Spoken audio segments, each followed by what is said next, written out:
E o último capítulo é que tem um epígrafo, eu acho que é isso que fala. Estou lendo Maria Bonita. Bem-vindos, eu sou a Fá, que é o blog da Fá. Estou fazendo leituras de livros que estão entrando no canal de segunda, quarta, sexta e domingo, sempre às 11 horas. E se você puder, seja membro, que já tem um livro completinho gravado lá para vocês, ok? Deixe seu like, seu comentário, que ajuda bastante no crescimento do canal. E bora lá ler mais um capítulo deste livro, que você encontra a playlist nas descrições de todos os vídeos anteriores gravados. Aí tá em playlist e tá em podcast também, tá bom? Capítulo 17. Acorda, Maria Bonita, levanta, vai fazer o café que o dia já vem raiando e a polícia já está em pé. As barracas dos solteiros ficavam dispostas bem próximas umas das outras, em trecho inclinado do terreno. Gente, ignorem meu cabelo, eu já falei isso nos outros vídeos. Não tem jeito. No plano inferior, com mais privacidade, acomodaram-se Lampião e Maria de Terra, assegurando o espaço livre para que os chefes de subgrupo que chegassem ali também erguessem suas todas. Zé Sereno foi um dos primeiros a se apresentar. Ele e Sila se instalaram afastados de cerca de 10 metros do rei e da rainha do cangaço. Na mesma altura, mas com maior distância do casal, ajeitaram-se Criança e Dulce em uma tenda e Cajazeira e Enedina em outra. Os cerca de 50 cangaceiros, entre homens e mulheres, que se hospedavam na grota do Angico, atendiam a uma convocação de Virgulino Ferreira da Silva para mais de uma de suas corriqueiras reuniões com a diretoria do bando, além de traçar estratégias para as próximas atividades. Tais encontros serviam para que os cabras prestassem conta com o chefe.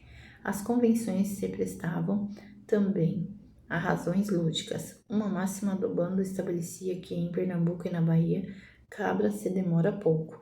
Em Alagoas, dormia de pijama e em Sergipe ia-se para a cama de cueca. Ali, sob a proteção de Ironides de Carvalho, os cangaceiros se sentiam seguros a ponto de depor as armas, especialmente na fazenda Angico, de propriedade de Guilhermina Rodrigues Rosa, viúva de Cândido Rodrigues da Silva e mãe de Pedro e Durval Rodrigues Rosa, mais conhecidos como Pedro e Durval de Cândido. Os dois rapazes gozavam não apenas da amizade, como da extrema confiança de Virgulino. Pedro, dono de um modesto armazém de secos e molhados em Entremonte, cidade vizinha, era quem fazia as compras na feira de Piranhas quando os cabras precisavam se reabastecer. Durval, o mais novo dos irmãos, morava com a mãe em uma casinha na beira de São Francisco, no caminho entre quem desembarcava do rio e se dirigia à grota, era, portanto, uma espécie de sentinela natural do esconderijo, localizada a cerca de 1000 metros à margem do Velho Chico. A grota do Angico é uma espécie de vale onde se chega depois de vencida uma série de ladeiras, cuja dificuldade na subida e na descida decorre tanto da inclinação quanto das grandes pedras dispostas ao longo da trilha. Lampião escolheu o lugar não apenas pela segurança, como também pelo conforto. Um riacho que passa pela região, o Tamanduá, garantia o abastecimento de água para o grupo, sem necessidade de deslocamento até o São Francisco. Na tarde do dia 26 de julho, uma terça-feira, Lampião mandou chamar até o acampamento os irmãos Pedro e Durval. Tão logo se colocaram à disposição do capitão, receberam tarefas. Quarta era o dia de feira de Piranhas e Pedro deveria ir até a cidade fazer uma compra grande para o grupo. Entre os itens que constavam na lista preparada por Virgulino estavam arroz, feijão, carne seca, farinha, sal, rapadura, frutas e uma enorme quantidade de bebidas. A Durval caberia providenciar 2 bodes para o almoço do dia seguinte e máquinas de costura para que Maria e Sila costurassem roupas para um rapaz de 17 anos recém-integrado ao grupo. José, sobrinho de Lampião, filho de sua irmã virtuosa. Algumas horas depois, Durval concluiria a missão. Mandaria entregar a Lampião as máquinas de Sila e Maria e os bodes para a refeição principal do dia 27 de julho. Nas primeiras horas da quarta-feira, como combinado... tá até me doendo aqui de tanto que eu li esse livro, gente. Esses dias tá uma correria, porque eu preciso entregar. Eu acho que eu vou entregar ele hoje já. Pedro de Cândido se dirigiu à feira de Piranhas para comprar mantimentos para o grupo. Encheu 2 enormes cestos presos à cangalha de um jegue com cereais agulhas, botões e retalhos de tecido. Mesmo sendo dono de um pequeno comércio, nada justificava uma compra daquele tamanho, tampouco sua reduzida preocupação em pichichar, pagando quanto os serantes pediam. O movimento suspeito de Pedro chamou a atenção de Joca Bernardo, que trabalhava em uma fazenda na cidade de Pão de Açúcar, em Alagoas, e tinha ido à feira naquele dia para vender queijo. Embora fosse coiteiro de Lampião, Bernardo havia agido como infiltrado, colhia informações sobre o bando e a transmitia ao sargento Aniceto Rodrigues, comandante de um volante de 8 homens e namorado de uma das filhas do prefeito de Piranhas, João Correia de Brito. Ao sair da feira e ter vendido uma boa quantidade de produtos para o perdulário comerciante, Joca Bernardo procurou o sargento Aniceto e lhe assegurou que Virgulino estava nas redondezas. Não podia precisar o lugar exato, mas sabia quem tinha informação: Pedro de Cândido. O sargento Aniceto Rodrigues dispensou Joca Bernardo e se caminhou até a estação ferroviária onde funcionava o único telégrafo de Piranhas. Pediu ao telegrafista Valdemar Damasceno para escrever a seguinte enigmática mensagem para o tenente João Bezerra, que se encontrava em Pedra de Delmiro, cidade próxima: boi no pasto, venha urgente. Bezerra respondeu a mensagem de pronto, sem a mesma preocupação com disfarces. Orientou Aniceto Rodrigues a reunir seus homens, conseguir um caminhão e se dirigir ao seu encontro, no meio do caminho entre Piranhas e Pedra. Bezerra faria sua parte do trajeto a pé com seus homens. Antes de pegar a estrada, Rodrigues deu um jeito de espalhar aos 4 ventos a informação de que estava deixando a cidade para caçar cangaceiros no município de Inhapi, Piranhas. Piranhas ficaria desguarnecida, informou, mas não havia nada a temer. Os bandoleiros estavam bem longe dali. Ao que tudo indica, Pedro de Cândido foi um dos muitos a acreditar na lorota. Horas depois, quando entregou as compras a Lampião, disse para ele relaxar, se o friozinho permitisse, afinal, nas noites de julho, as temperaturas caem dos 20 graus às margens do rio do Velho Chico. Virgulino poderia ter dormido de cueca e Maria, se fosse o caso, apenas com a calcinha vermelha que ela usaria naquela noite. As tropas do tenente João Bezerra e do sargento Aniceto Rodrigues se encontraram em um ponto distante, a 4 léguas de Pedra e a 5 de Piranhas. Bezerra estava em desvantagem porque fizeram o percurso a pé. Ao todo, as duas equipes somavam 48 homens, armados com metralhadoras portáteis das marcas Bergmann de 1918 e 1934 e Royal de 1932. De lá seguiram de caminhão até Piranhas. No porto da cidade reservaram 3 pequenas canoas conhecidas como chatas. Por ordem de Bezerra, as chatas foram amarradas umas às outras com cordas de forma a permitir que navegassem juntas como se fosse uma só balsa. Distribuídos na improvisada embarcação, os 48 homens desceram o Velho Chico, atravessando a fronteira entre Alagoas e Sergipe na direção de Poço Redondo. Ao fim de cerca de 2 horas de viagem, desembarcaram nas proximidades da casa de Dona Guilhermina, na fazenda Angico. 2 soldados foram incumbidos da tarefa de ir buscar Pedro de Cândido na sua casa em Entremontes.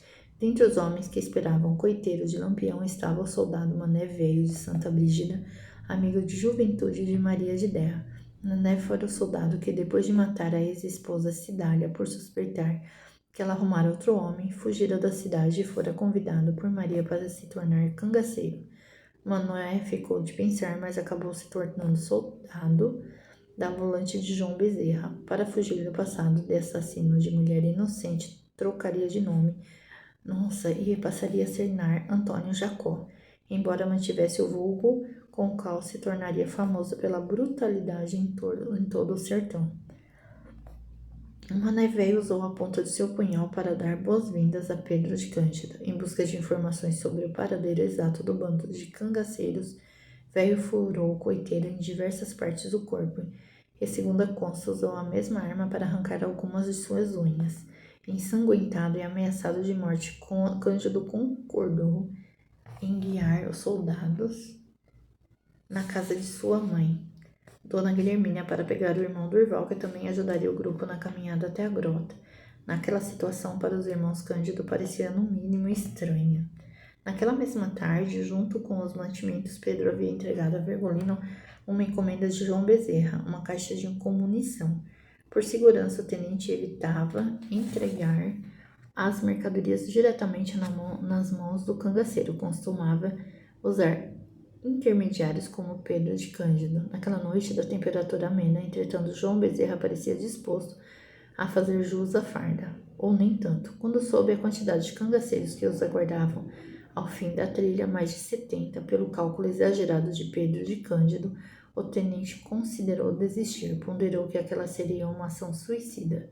Provavelmente seriam todos mortos pelos homens de Lampião. Melhor seria buscar reforços antes de seguir para o combate, sugeriu. Entretanto, o aspirante Francisco Ferreira, um dos homens mais valentes da equipe, e o soldado Mané Veio, não concordaram com a proposta. Disseram a Bezerra que, se quisesse, podia voltar, mas eles seguiriam em frente e matariam o Lampião. Como não queria entrar para a história como fujão, o tenente João Bezerra seguiu a tropa, mas, embora estivesse no comando do grupo, permaneceu na retaguarda. Quando finalmente atingiram as proximidades do campamento, os soldados foram divididos em 4 grupos. Pedro orientava os soldados a se posicionarem em locais estratégicos, de forma a cercar todas as barracas e deixar o mínimo de espaço desguarnecidos. João Bezerra determinou aos soldados que não disparassem nenhum tiro antes de seu sinal. Depois de comer 2 bodes assados, cangaceiros tinham passado a tarde jogando baralho e bebendo. Nem todos os chefes de subgrupos haviam atendido ao chamado de Virgulino. Corisco, ainda chateado com os recentes desentendimentos com o capitão, era um deles. De noitinha, abrigados, depois de entornar todas as cachaças e conhaques que lhe haviam sido levados por Pedro de Cândido, quase todos recolheram às barracas para dormir. No dia seguinte, logo após o arraiar, deixariam o coito em busca de um novo pouso. Depois de passar a tarde inteira costurando roupas novas para o sobrinho de Lampião, Sila e Maria decidiram espairecer, jogando conversa fora em uma das enormes pedras que rodeavam as barracas. Como não gostava de fumar perto de Virgulino, Maria pediu para que se sentassem em um ponto mais afastado das tendas. Estava contrariada. Naqueles dias havia se desentendido com o marido. Ele não gostava do seu novo corte de cabelo, mais curto do que o habitual, e ela andava irritada com a sua relutância em deixar o cangaço. Confidenciaria a Sila que estava fatigada daquela vida. Sonhava em largar tudo, recuperar Expedita e fugir com Virgulino para o Mato Grosso, onde seria possível viver anonimamente como um simples casal de fazendeiros vindo do Nordeste. Igualmente cansada, Sila ouvia as queixas da amiga com o olhar perdido no horizonte. Seu torpor seria interrompido pela visão, em meio à escuridão, de uma discreta luzinha acendendo e apagando. Cutucou Maria. Perguntou se aquilo não era uma pessoa fumando. A chama lembrava aquela formada na ponta de um cigarro quando alguém traga a fumaça. A aborrecida rainha do cangaço fez pouco caso da cisma de Sila. Deve ser algum vagalume, disse, encerrando a conversa. Desejou-lhe boa noite e foi dormir. Quando entrou na sua barraca, Sila ainda pensou em comentar sobre a luzinha com Zé Sereno, mas como ele já pegara no sono, deixou o assunto para depois. Tentou afastar a preocupação, pensando no que se Maria, com tantos anos de cangaço, dizia ser um vagalume, então certamente não era nada. Adormeceu. Acordaria no dia seguinte com um barulho de gritos e tiros. O breu da madrugada começou a se dissipar pouco depois das 4 horas da manhã daquele 28 de julho de 1938. De suas posições, os soldados começaram a perceber o cenário diante de se transformar. Em meio às pedras e chabeiras, viam tomar forma dezenas de barracas espalhadas pelo plano inclinado do terreno. Quando os raios solares finalmente iluminaram o ambiente por completo, perceberam os primeiros ruídos. Da barraca do canto da grota saiu Virgulino Ferreira da Silva, do alto, de seu 1,74 m, arma silente e postura curvada. Puxou uma oração, o ofício de Nossa Senhora que roga para que a nenhum pecador desamparais nem desprezais. E, acompanhado pelos cabras recém-despertados, alguns deles ainda levemente embriagados pela farra do dia anterior, rezou por mais alguns minutos. Entrincheirados atrás das pedras, os soldados estudavam a cena enquanto aguardavam o sinal do tenente João Bezerra para o ataque. Viram quando Maria deixou a barraca, esquentou a água do café e preparou a bebida para o grupo. Observaram o ritual de higiene matinal de Virgulino, lavando o rosto e fazendo bochechos, e espiaram cangaceiros fazendo xixi. Alguns cabras desmontavam suas barracas, quando um deles, amoroso, notou uma movimentação estranha nos arredores. Tem macaco, desatou a gritar. Como João Bezerra permanecia impassível, os soldados deram início ao ataque, desconsiderando a orientação para que só ficassem mediante seu aceno. Saraivadas de tiros vindos de todas as direções atingiram as pedras, arrancando-lhes lasca e formando faíscas. Pegos de surpresa, desarmados, restou aos cangaceiros tentar a fuga ou pegar os fuzis próximos das barracas. Um dos primeiros tiros atingiu a cabeça de Virgulino Ferreira da Silva. O capitão Rei do Cangaço, o terrível e invencível monarca das caatingas, caiu sobre as pedras. Lampião finalmente estava morto. Nossa, pegou de surpresa. Ao ser acordada com o barulho do tiroteio, atônita, Sila conseguiu deixar a barraca e se unir a Enedina, criança e Dulce. Os quatro tentavam subir uma encosta quando um tiro atingiu a cabeça de Enedina. Sila nunca esqueceria da sensação de ter a roupa e a face sujas com os miolos da colega. Seguiu correndo para longe do epicentro do combate, passando a toda velocidade por entre os macadarus e rasgando a pele do corpo e do rosto com os espinhos. Maria estava com uma bacia na mão quando levou o primeiro tiro na barriga. Ela agonizava com as mãos sobre o ventre, no momento em que o soldado Sebastião Vieira Sandes puxou o facão e degolou Lampião. Depois teria emprestado a arma para que o colega José Planta de Godoy fizesse o mesmo com Maria de Déa. Também aproveitou para dar um tiro na cabeça do cachorro Guarani, que corria de um lado para o outro e grunhia assustado com o barulho dos disparos. O cão tombou perto de Maria. Cachorro que não tem nada a ver. Conforme contaria depois, o soldado Godoy ignorou os suplícios da cangaceira para que deixasse viver.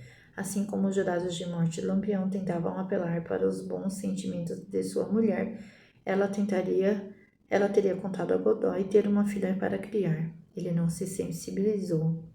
Com um só golpe arrancou a cabeça ainda com a vida.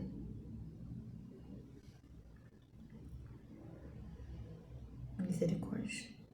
Conforme seu relato para ajudar o sangue a escorrer, estava surpreso com a quantidade que jorrava pela base. Bateu com as mãos no topo do crânio, depois para estancar a sangria e enfiou os dedos dentro do tutano. Admirou-se com sua coloração, de um branco danado. Depois de se livrar da trabalhosa tarefa, ainda de acordo com a história contada pelo próprio Godoy, usou a boca de um fuzil para levantar a parte de baixo do vestido de Maria. Chamou a atenção dos outros soldados para a cor da calcinha que ela usava naquela manhã. Era encarnada, como descrevia. Nossa, que homem nojento. Olha, ela pode estar errada nas coisas que ela faz, mas ao todo 11 cangaceiros foram assassinados nos cerca de 20 minutos que duraram a chacina de Angico. Entre os soldados houve apenas uma baixa, a do soldado Adrião Pedro de Souza, ao que tudo indica, vítima de fogo supostamente amigo. Segundo se comentaria por anos, em todo o Baixo São Francisco, Adrião fora morto por encomenda de um marido traído. Um colega aproveitara a ocasião da chacina para dar fim ao Dom João, sem levantar maiores suspeitas. Zé Sereno conseguiu escapar, assim como o cabra amoroso, cujo grito deu início aos disparos, e o novato José Sobrinho de Virgulino. Balão fugiu com uma alpercata no ombro, outra no pé direito. Nervoso, não conseguiu se calçar. Mergulhão, irmão de Sila, também seria fuzilado. Todos tiveram suas cabeças cortadas. Embora não houvesse obedecido a ordem de João Bezerra para atirar apenas ao seu sinal, a maioria dos soldados concordou em depositar os pertences recolhidos dos cangaceiros em um só monte para ser dividido posteriormente. Mané Velho se recusou a lhe entregar o apurado, que incluía as mãos de Luís Pedro, arrancadas para que longe dali conseguisse extrair os anéis dos dedos. Os bornais E na barraca de Maria e Lampião, os oficiais pregaram joias, uma fortuna em dinheiro, cuja verdadeira quantia seria para sempre um mistério, e 2 caixas repletas de cartas trocadas entre os cangaceiros e coronéis e políticos influentes do Nordeste. Nossa! Havia também, segundo boatos, uma foto do capitão com um famoso tenente da polícia alagoana. Aqueles documentos seriam devolvidos aos interessados mediante pagamento de alta quantia para que não fossem extraviados e chegassem aos jornais, antes de deixar a grota de Angico e recolher os objetos. Alguém me mandou mensagem. E o botim dos cangaceiros, as tropas do tenente João Bezerra e do sargento Aniceto Rodrigues acomodaram as 11 cabeças dos cangaceiros e o corpo do soldado Adrião na embarcação. Deixaram os corpos decapitados dos bandoleiros ao relento para deleite dos urubus. O de Maria seria abandonado com as pernas abertas e um pedaço de madeira enfiado na vagina. Um detalhe chamaria a atenção de um soldado conduído que se demora observando-lhe os restos mortais, sua mão direita pálida escapando do vestido. É uma louça essa mãozinha, observou o homem. Quando Maria Gomes de Oliveira morreu, nasceu Maria Bonita. Último capítulo.